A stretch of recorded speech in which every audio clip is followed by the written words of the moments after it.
పుట్టిన స్వగ్రామాలను అభివృద్ధి చేసుకోవాల్సిన బాధ్యత ప్రతి ఒక్కరిపైన ఉన్నదని రోడ్లు, భవనాలు మరియు సినిమాటోగ్రఫీ శాఖ మంత్రి కోమటిరెడ్డి వెంకటరెడ్డి అన్నారు. తిప్పర్తి మండల పరిధిలోని సిలార్మియా గూడెంలో డాక్టర్ మురళీధర్ రెడ్డి నిర్మించిన లైబ్రరీ, అంగన్వాడీ కేంద్రం, కమ్యూనిటీ హాల్ను గురువారం సాయంత్రం 5:30 రోడ్లు, భవనాలు మరియు సినిమాటోగ్రఫీ శాఖ మంత్రి కోమటిరెడ్డి వెంకటరెడ్డి ఘనంగా ప్రారంభించారు. ఈ సందర్భంగా మురళీధర్ రెడ్డి కుమారునికి అక్షరాభ్యాసాన్ని చేశారు. అనంతరం మంత్రి కోమటిరెడ్డి వెంకటరెడ్డి మాట్లాడుతూ, ఆర్థికంగా బలోపేతం అయిన వారు తమ జన్మనిచ్చిన స్వగ్రామాలకు అభివృద్ధి చేసుకునేందుకు ముందుకు రావాలని వారు పిలుపునిచ్చారు. మురళీధర్ రెడ్డి తన సొంత నిధులతో కమ్యూనిటీ హాల్, లైబ్రరీ, అంగన్వాడీ కేంద్రాన్ని ఏర్పాటు చేయడం అభినందనీయమన్నారు. వారిని ఆదర్శంగా తీసుకొని ఆర్థికంగా ఎదిగిన వారు, ఎన్ఆర్ఐలు తమ స్వగ్రామాలను అభివృద్ధి చేసుకునేందుకు ముందుకు రావాలని పిలుపునిచ్చారు. గత ప్రభుత్వంలో అప్పటి ముఖ్యమంత్రి కేసీఆర్ నిధులు ఇవ్వకుండా అనేక అభివృద్ధి కార్యక్రమాలను నిలిపివేశారని, వాటన్నిటినీ తన సొంత నిధులతో పూర్తి చేస్తానని మంత్రి కోమటిరెడ్డి వెంకటరెడ్డి హామీ ఇచ్చారు. అదేవిధంగా గ్రామంలో 200 ఇండ్లు నిర్మించేందుకు చర్యలు చేపడుతున్నామని తెలిపారు.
తిప్పర్తి మండల హెడ్ క్వార్టర్ దగ్గరలో సిలార్మియాగూడెం గ్రామంలో డాక్టర్ మురళీధర్ రెడ్డి గారు కష్టపడి ఈ ప్రాంతంలో చదువుకొని ఇలా అమెరికాలో జనరల్ ఫిజిషియన్గా మంచి డాక్టర్గా పేరు తెచ్చుకోవడమే కాదు, మన ప్రాంతానికి కూడా పేరు తెచ్చిన వ్యక్తి.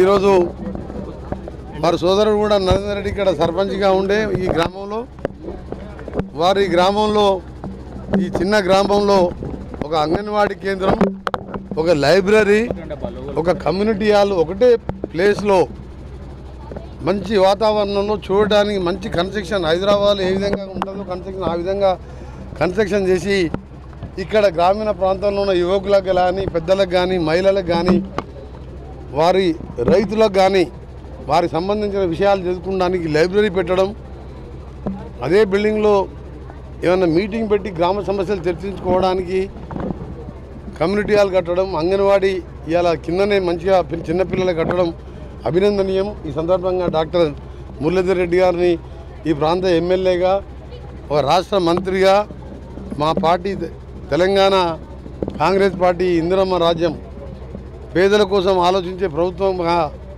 మా గవర్నమెంట్ తరఫున మా ముఖ్యమంత్రి తరఫున వారికి స్పెషల్గా థ్యాంక్స్ తెలియజేసుకుంటున్నాను. ఎందుకంటే నేను ఇవాళ ఎన్ని కార్యక్రమాలు అఫీషియల్గా ప్రోగ్రామ్స్ ఉన్నా నేను ఆయన రేపు అమెరికా వెళ్ళిపోతున్నంటే కంపల్సరీ అభినందించాలి. అభినందించడే కాదు, ఇలాంటి అమెరికాలో ఉన్న దూర ప్రాంతంలో ఉన్న ఎంతోమంది వ్యాపారవేత్తలకు కూడా మీ సొంత గ్రామాలలో ఇలాంటి కార్యక్రమాలు చేయండి అని ప్రభుత్వం తరఫున విజ్ఞప్తి చేస్తున్నాం.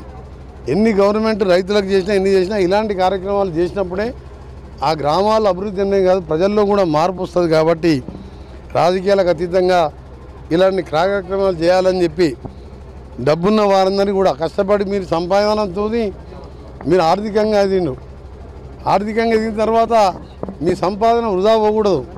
మీ తెలివితేటలు మీరు ఏదో ప్రదర్శించిందో మీరు కష్టపడి మీరు మీ కుటుంబ సభ్యులే కాదు మీ ద్వారా ఒక 100 మందో 1,00,000 మందో మీ కెపాసిటీ తగ్గట్టు పేదరికాన్ని కూడా పైకి వచ్చినప్పుడే ఈ భారతదేశం లాంటి 140 కోట్ల ఉన్న జనాభా బాగుపడాలంటే దాతలు ముందుకు రావాలి.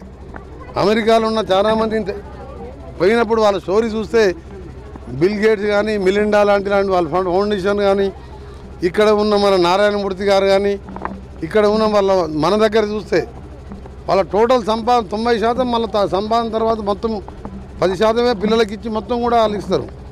నేను మొత్తం కూడా ఏమంటలేను, 10% మీ సంపాదించిన దాంట్లో మా డాక్టర్ మురళీధర్ పెట్టినట్టు పెట్టాలి. నేను కూడా చూశాను మా కొడుకుపై ప్రతీక్ రెడ్డి ఫౌండేషన్ మీద ఎంతోమంది పేద విద్యార్థులు చదివించే ఎందుకు చేస్తున్నాం ఏంటంటే ప్రతి ఒక్కటి కూడా ప్రభుత్వం చేయలేని పనులు కొన్ని ఉంటాయి. ఈ గ్రామంలో చిన్న గ్రామంలో దాన్ని చూస్తుంటే సమస్యలే కాదు, ఈ గ్రామానికి కూడా త్వరలో ఒక నూతనంగా సబ్స్టేషన్ కూడా 3 కోట్లతోని రైతులకు ప్రత్యేకంగా శిలార్మేగూడెం కోసం సబ్స్టేషన్ కూడా శాంక్షన్ చేస్తున్నాం వారం రోజులలో. దానికి సంబంధించిన ల్యాండ్ చూడాలని ఇక్కడే ఉన్న ఆర్డీఓ గారికి కూడా చెప్తున్నాం. నాది ఒకటే కోరిక ఏంటంటే రైతులు బాగుపడాలంటే 2,200 కోట్లు ఇవ్వాలా. ఎస్ఎల్బిసి సొరంగం ఆ రోజు నేను స్టార్ట్ చేస్తే తెలంగాణ వచ్చి 10 ఏళ్ళు అయింది, అంతకుముందు 3 ఏళ్ళు కిరణ్ కుమార్ రెడ్డి నా మీద కోపంతో సొరంగం ఆపిండు. పోయినసారి వర్షాలు పడి ఏం మార్పి కాలువ వర్షాలు ఇవాళ మనం పంటలు వేసుకోలేదు. పోయినసారి వరి ఇవాళ దాన్ని గ్రీన్ ఛానల్లో పెట్టి 2 ఇయర్స్లో పూర్తి చేపిస్తున్నాం. 2,200 కోట్లు బ్రాహ్మణ విలువైన ప్రాజెక్టు 400 కోట్లు గ్రీన్ ఛానల్లో పెట్టించిన. ఇలా ప్రతి గ్రామానికి సబ్సిడీ కట్టించడమే కాదు, హై స్కూళ్ళల్లో కూడా ఫెసిలిటీస్ ఇవ్వడానికి 600 కోట్లు బడ్జెట్ ఇచ్చినాం. ఒకటే కోరిక మాది, తెలంగాణ ప్రతి ఒక్క పేదవాడు రైతులు బాగుండాలనే కోరిక. ముఖ్యంగా మరొక సర్వారం పోయే రోడ్డు కానివ్వండి, మిగిలిపోయిన ఇందిరమ్మ ఇళ్ళ పట్టాలు కానీ త్వరలోనే 5 లక్షల రూపాయల ఇందిరమ్మ ఇల్లు స్కీమ్ కింద శిలార్మేగూడెంలో ప్రతి ఒక్కరికి సొంత జాగా ఉన్న వారికి 250 గతంలో రవీందర్ రెడ్డి గారు చింతకుండా రవీందర్ రెడ్డి గారు ఇచ్చిన భూమిలో కూడా కాలనీ కట్టే విధంగా 250 ఇళ్ళు కూడా మంజూరు చేయడం జరుగుతుంది. అందరు పేదవాళ్లకు 250 ఇళ్ళు కూడా అక్కడ కాలనీ కట్టడం జరుగుతుంది. వచ్చే నా పేరు కాదు రవీంద్ర చింతకుండా దానికి కూడా ఆ ఇల్లు ఇచ్చే కార్యక్రమంలో ఈ వారమే మొదలు పెడుతున్నాం. ఆ ఇల్లు కట్టే కార్యక్రమం చేస్తున్నాం. 6 నెలలు మా గవర్నమెంట్ వచ్చి 6 నెలలు అయినా మధ్యలో 3 నెలలు ఎలక్షన్ కోడ్ ఉండే. ఎలక్షన్ కోడ్లో కొన్ని అభివృద్ధి కార్యక్రమాలు నేను అనుకునే చేయలేకపోయినా. నాది ఒకటే కోరిక, తెలంగాణ కోసం మంత్రి పదవి వదిలిపెట్టిన వాడిని ఇవాళ 6 సార్లు ఎమ్మెల్యేగా ఎంపీగా గెలిచిన ఆ కసితోని కోపంతో తెలంగాణను అభివృద్ధి చేసుకోవాలి. నాకు జన్మనిచ్చిన నా నల్గొండ జిల్లాని నల్గొండ కాన్స్టిట్యున్సీని పూర్తి స్థాయిలో అభివృద్ధి చేసుకొని 10 ఏళ్ళు కేసీఆర్ నా మీద కోపం నాకు ఎక్కడెక్కడ పేరు వస్తుందో అని చెప్పి నాకు నిధులు ఇవ్వలేదు. ఈసారి మన గౌరవ ముఖ్యమంత్రి గారు రేవంత్ రెడ్డి గారు కూడా నన్ను ఒక సీనియర్గా అన్నలాగా భావించి ఏ నిధులు కావాలన్నా తీసుకోనా, నువ్వు తెలంగాణ కోసం పోరాటం చేసినావని చెప్పి కొడంగల్కి ఎన్ని పెట్టినా అంతకంటే ఎక్కువ పెట్టడానికి సిద్ధంగా ఉన్నాను నాకు. అందుకనే తప్పకుండా నాది ఒకటే కోరిక, నాకు పదవుల మీద ఆశ ఉంటే ఆ రోజు మంత్రి పదవి వదిలిపెట్టేవాడిని కాదు. పేద ప్రజలు బాగుండాలి, మన రైతులు బాగుండాలి, ప్రతి ఊరికో సబ్స్టేషన్ కావాలి, ప్రతి గ్రామానికి నీళ్లు రావాలి, ప్రతి ఎకరానికి సాగునీరు రావాలనేది నా లక్ష్యం. ఆ లక్ష్యం ఈ 2 ఏళ్లలో పూర్తి చేయబోతున్నాను. తెలంగాణ ఇచ్చిన కాంగ్రెస్ పార్టీ రుణం తీసుకున్న ప్రజలు మన ఎంపీ ఎన్నికల్లో ఎమ్మెల్యే ఎన్నికల్లో గెలిపించారు కదా, మా బాధ్యత ఇంకా పెంచిండ్రు. తప్పకుండా నల్గొండ కాన్స్టిట్యున్సీ భారతదేశం 7వ స్థానంలో 5,75,000 మెజార్టీ అంటే మామూలు మెజార్టీ కాదు.